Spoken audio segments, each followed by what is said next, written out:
अस्सलाम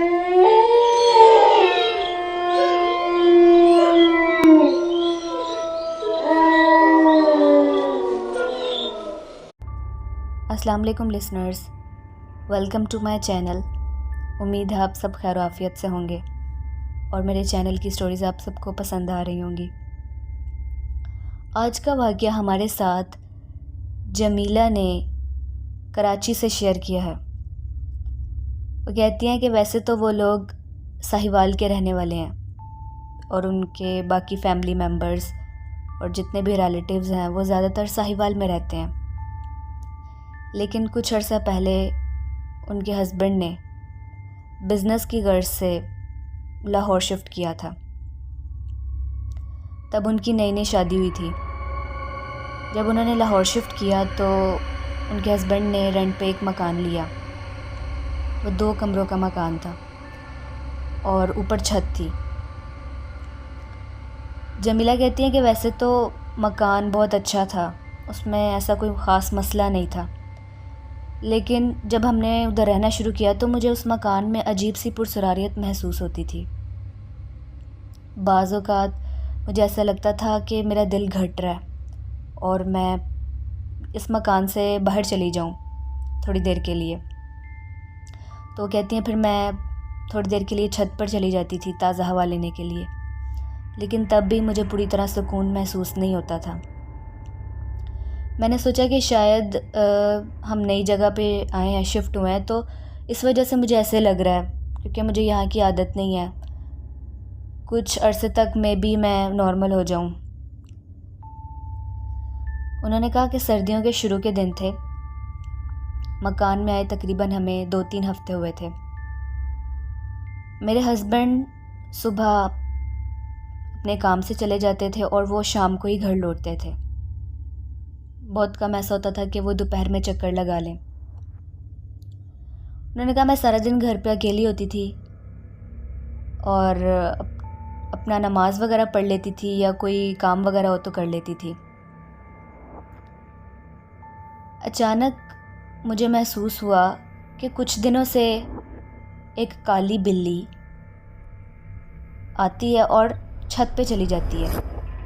मुझे नहीं समझ आती कि वो कहाँ से आती है, किस तरह आती है। बस ऐसे लगता था कि वो सहन में चक्कर काटती है काली बिल्ली और थोड़ी देर बाद छत पर चली जाती है। मैंने सोचा शायद बाहर से आती हो, दरवाज़ा जब मैं खोलती हूँ तो बाहर से आती हो। उन्होंने इतना ख़ास ध्यान नहीं दिया। फिर अचानक से उनको महसूस हुआ कि वो अक्सर औक़ात जब उनकी नज़र उस काली बिल्ली पे पड़ती थी तो वो काली बिल्ली एक जगह खड़े होकर उनको ही देख रही होती थी। उनको पहले तो ऐसा कोई मतलब कुछ महसूस नहीं हुआ उनको। उन्होंने समझा कि एक जानवर है, कोई बात नहीं।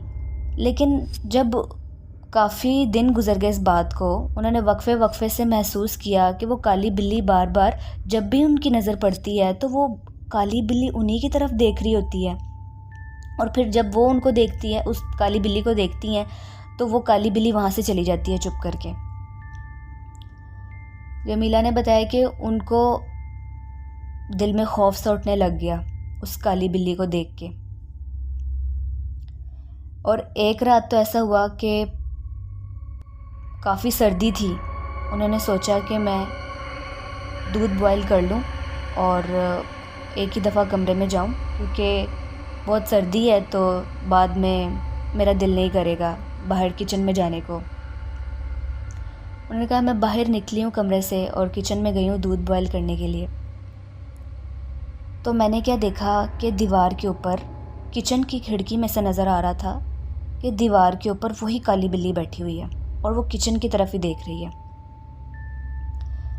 पहले तो मैंने उसे कुछ नहीं कहा, मैं भी चुप करके उसकी तरफ देखती रही थोड़ी देर के लिए। लेकिन जब मैंने देखा, उसकी आंखें अजीब से अंदाज में चमक रही थी, ऐसे जैसे बहुत रोशनी निकल रही है उसकी आंखों में से। और वो काली बिल्ली उस वक्त अपने साइज से थोड़ी सी बड़ी लग रही थी मुझे। उसको देख के मुझे अजीब सी वहशत होने लगी। मैंने उसे काफ़ी आवाज़ दे के, डरा के उसको वहाँ से भगाना चाहा, लेकिन वो टस से मस नहीं हुई, वो स्टिल अपनी जगह पे बैठी हुई थी। अब तो मुझे उसको देखकर कुछ और ही ख्याल आने लग गया था कि शायद ये कोई आसमानी मखलूक तो नहीं है, कोई गैबी मखलूक तो नहीं है जो ये इस तरह से डरती भी नहीं है। आम जानवर हो तो वो डर जाता है, वहाँ से भाग जाता है, लेकिन ये तो अपनी जगह से टस से मस नहीं हो रही। उन्होंने कहा कि एकदम से मेरा दिल बैठ गया जब मेरे जहन में ये ख्याल आया, क्योंकि उस वक्त मैं थी भी अकेली और मेरे हस्बैंड को आने में अभी काफ़ी टाइम था।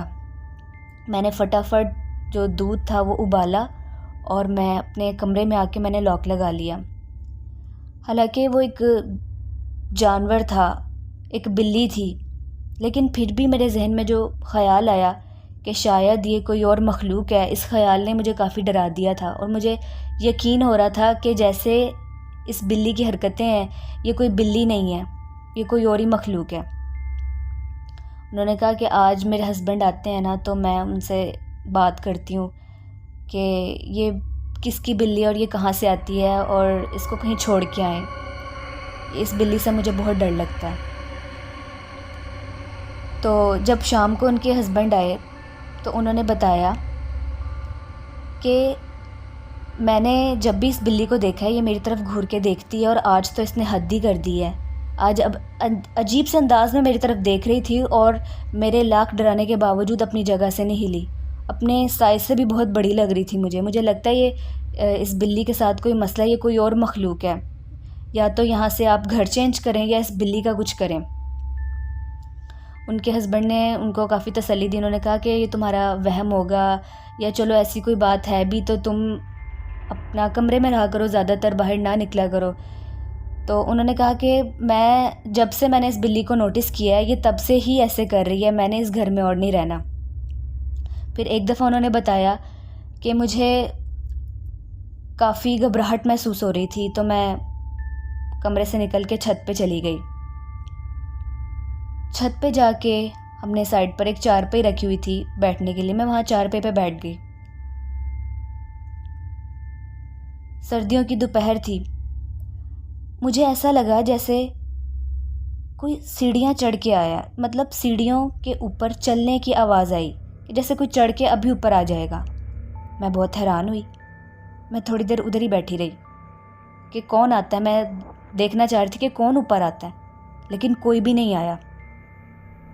और फिर थोड़ी देर बाद जब मैंने देखना चाहा, सीढ़ियों की तरफ जाके मैंने देखना चाहा, तो वहाँ पर मैंने देखा कोई भी नहीं था। मैं वापस आके चारपाई पे बैठ गई और अब मुझे ऐसा महसूस हुआ जैसे मैं चारपाई पे आके बैठी हूँ कि कोई भागकर सीढ़ियों से उतर के नीचे गया। तब तो मैं बहुत ज़्यादा डर गई और तब मैं फ़ौरन अपने घर से निकल के मैं साथ वाले पड़ोसियों की तरफ चली गई और उनको मैंने बताया कि मेरे साथ ऐसे हुआ है। और मैंने वाज़ेह तौर पे महसूस किया है कि पहले कोई सीढ़ियाँ चढ़ के ऊपर आया, पहले आवाज़ आहिस्ता थी, लेकिन जैसे ही मैंने देखा कोई नहीं था और मैं वापस मुड़ी हूँ तो कोई भागकर सीढ़ियों से नीचे गया। मुझे लगता है इस मकान में कोई मसला है। इधर मुझे वो बिल्ली भी नज़र आती है जो अजीब अंदाज में घूरती है, काली स्याह बिल्ली है। तो अब मैंने शाम को मेरे हस्बैंड आएंगे तो मैंने घर जाना है, वरना मैंने घर नहीं जाना। तो जब मीला ने कहा, जब शाम को उनके हस्बैंड आए, उन्होंने ये बातें उनको बताई और उन्होंने बहुत ज़िद की और वो बहुत रोई कि अब मैंने इधर बिल्कुल नहीं रहना इस मकान में। तो तब उनके हस्बैंड उनको उनके एक फ्रेंड के घर छोड़ के आए और कुछ अरसा जब तक उन्होंने दूसरा मकान नहीं लिया वो वहीं पे रहे। जमीला ने कहा कि वैसे तो कभी हमें कोई जानी नुकसान नहीं हुआ उस घर में, लेकिन छोटे छोटे वाक़यात, छोटी छोटी चीज़ें मैं महसूस करती थी और उस घर में मुझे अजीब सी घुटन होती थी। शायद वो घर आसेबज़दा था और इस बात का एहसास मुझे काफ़ी देर बाद हुआ। मुझे एकदम से उस घर में जाकर कुछ महसूस नहीं हुआ, जैसे मुझे आहिस्ता आहिस्ता बाद में चीज़ें महसूस होना शुरू हो गई थी। मेरे हस्बैंड क्योंकि सारे दिन घर से बाहर रहते थे और रात को आके वो सो जाते थे, बहुत कम ऐसा होता था कि वो मेरे साथ घर पे हों। इस वजह से उनको ऐसी चीज़ें ज़्यादा महसूस नहीं हुई जितनी ज़्यादा मैं महसूस करती थी। और जब हमने अपने मालिक मकानों से इस बारे में पूछा कि इस घर में ऐसे ऐसे वाक़यात हो रहे हैं तो ये क्या चक्कर है, तो उन्होंने कहा था कि वैसे तो कोई मसला नहीं है इस घर में, लेकिन हमने काफ़ी अरसे बाद, यानी कि तकरीबन 2 साल बाद इस घर को रेंट आउट किया है। बस उनकी कोई पर्सनल उनके कोई इश्यूज़ थे, इस वजह से उन्होंने कहा कि हम इस घर को पहले भी हम रेंट पर देते रहे थे, लेकिन बीच में हमने काफ़ी गैप दिया था। 2 साल तक हमने इस घर को रेंट आउट नहीं किया था और अब आप लोगों को दिया था, आप लोगों को रेंट आउट किया था। तो लिसनर्स, वैसे ही मैंने सुना है कि 40 दिन अगर कोई जगह बंद रहे, वहाँ पर कोई इंसान ना जाए, तो वहाँ पर ऐसी चीज़ें आ जाती हैं, असेब ज़्यादा हो जाती है वो जगह। शायद जमीला के मामले में भी ऐसा हुआ हो कि काफ़ी अरसा वो घर बंद रहा था, तो शायद उधर असरात आ चुके हों, असेब ज़्यादा हो चुका हो वो घर।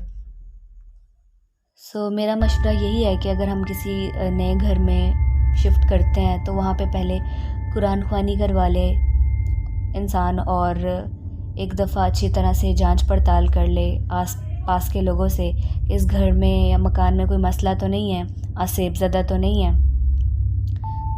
बेहतर है कि ये सब चीज़ें करने के बावजूद अगर आपको पता चलता है कि वो घर असेब ज़्यादा है या उसमें ऐसा कोई मसला है, छोटी सी बात भी आपको पता चले, तो आप बेहतर है कि आप उस घर में ना जाएं। लिसनर, ये था जमीला का वो वाक़या जो उन्होंने हमारे साथ कराची से शेयर किया था। कैसा लगा आपको? कमेंट सेक्शन में मुझे लाजमी बताएं। आप लोग भी अपने वाक़यात मुझसे शेयर कर सकते हैं मेरे ईमेल ID devilstories777@gmail.com पर। जिन लोगों को इसमें मसला होता है वो मुझे कमेंट सेक्शन में अपनी स्टोरी बता सकते हैं। वीडियो पसंद आई हो तो लाइक करें, शेयर करें, चैनल को सब्सक्राइब करें। अपना बहुत सा ख्याल रखें। वेट करें मेरी नेक्स्ट स्टोरी का। तब तक के लिए अल्लाह हाफ़िज़।